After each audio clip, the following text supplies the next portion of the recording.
Hello friends, Heidi here from Rain Country. God is good all the time, and I hope it's not going to be too noisy out here today, but I just love being able to shoot a video outside on my deck every so often when I can, because I love to have this pretty grapevine, nasturtium, and everything else background.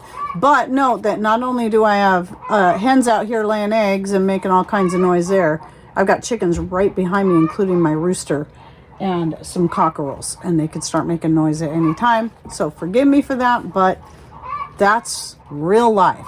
So anyway, today's video is about herbs and more. So we're talking foods and other things that are good for strong, healthy bones that can help stave off or prevent osteoporosis. I was actually asked to do a video like this, so I was like, yes, that's a great idea, since I haven't done one yet, and especially considering I'm 59, it's always a good idea to learn more about things that can help prevent osteoporosis. So I'm going to start off by reading some herbs. I'll also be linking you to 2 or 3 different websites in the description box down below, where you can get more information on individual herbs and how they work to help build strong bones. And then I'll be moving on to foods and follow up with a few other things. So I'm going to read this list off, and that is alfalfa, horsetail. I know horsetail because of the high silica content. Red clover, nettle. Nettle is one of those that's just very, very high in all kinds of nutrients. Black cohosh. I hope I'm pronouncing some of these right, by the way. I've read some of these before in other videos like this, but I keep forgetting to go back and make sure I know how to pronounce them. So forgive me if I get it wrong, but I think this is Dong Quai, but I'm probably pronouncing that one wrong. Ginkgo biloba, licorice root, oat straw, turmeric, thyme, red sage, noni, dandelion root, ashwagandha. Ashwagandha is just a great one, especially no matter how old you are, but especially menopausal women, because it's really good for menopausal symptoms and more. Gotu kola, shatavari, reishi mushroom, ginger, and saw palmetto. And I know there's more in the Chinese herbal section. There's just a lot more unfamiliar ones that you can look into. But I like to make sure I get a lot of the ones that people are going to have heard of, most likely, may even already have in their pantry or growing in their gardens. So let's talk about some foods. So before I get into this, it's really important to understand that it really is best, especially when we're talking minerals, to try to get these from your foods by incorporating the foods and the herbs that are high in these various minerals.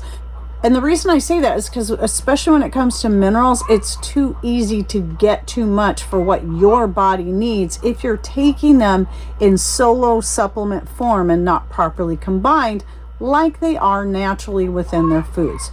So let me go ahead and read these foods off. So fatty fish. So we're talking, these are things that are going to be high in your vitamin D and your omega-3 fatty acids. So that would be things like salmon, sardines, tuna, trout, spinach. Your dairy products, obviously, they're going to have your vitamin D. So raw milk, or at least organic milk, cheeses, yogurt, and the like. Vinegar, because interestingly enough, this was totally new to me, it does actually help with your calcium uptake. So that can be, maybe you're making an Italian dressing with your homemade vinegar and you're using spinach in your salad along with some other great herbs. There you go. So there's one easy way right there. Bone broth. So obviously bone broth is going to be, well, good for your bones because of the high mineral content that does help to build healthy bones, and the gelatin that's good for your joints as well. So making your own bone broth out of leftover chicken bones, beef bones, deer bones, whatever it is you've got.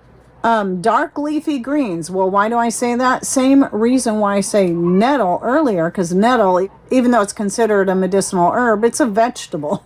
We use it as a vegetable most commonly here. And so your dark leafy greens are going to be high in a lot of those minerals, the calcium, the magnesium, the phosphorus, and more. And you need that nice, healthy combination. So some other foods, nuts, seeds, and legumes. Again, seeds is another one, very, very high in minerals.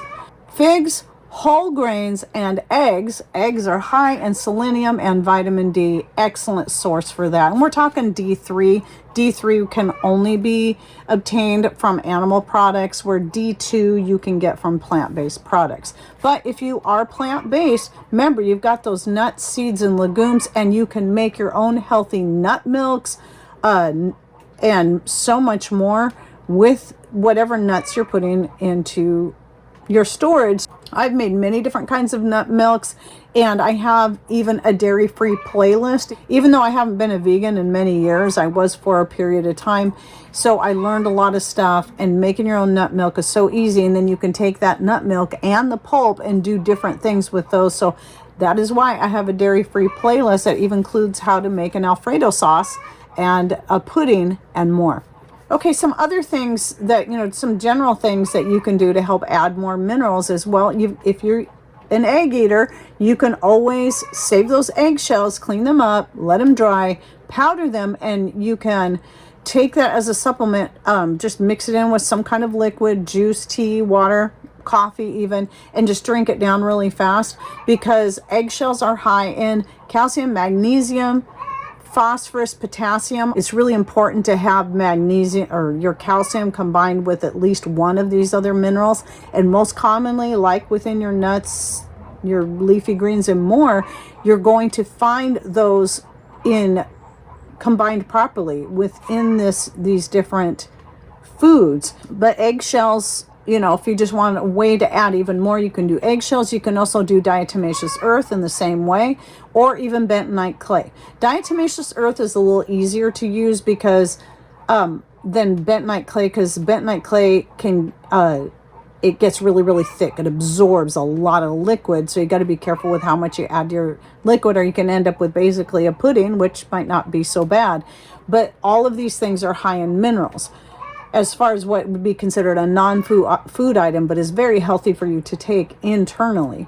They all have the bentonite clay and the diatomaceous earth also have their own different benefits. Both are good for detoxifying the body, but they work a little bit different ways. Where diatomaceous earth is really good for scrubbing out the toxins, where bentonite clay is good for binding the toxins and carrying them out.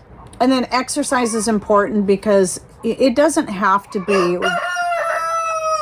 It doesn't have to be running, jumping, even though the more impact you get, the more it's going to strengthen your bones. Obviously, as we get older, too much impact can really be hard on the joints. But even just going for a walk, doing any kind of weight-bearing thing, even if you're just lifting some light weights or working in your garden, any of this kind of stuff can help build your bones. It's going to make them want to strengthen up from the inside. So, one example is being a dancer all of my life, and then later on doing the martial arts. I was always very active. And so one year I sprained my wrist so bad, something popped in there, that I was sure something was broke because of how painful it was. Because I've had many sprains through my life, but this was the most painful one I've ever had. So I was sure something was broke. Went in to have some x-rays done, and they said, well, there's nothing broken, but you have some really, really dense bones.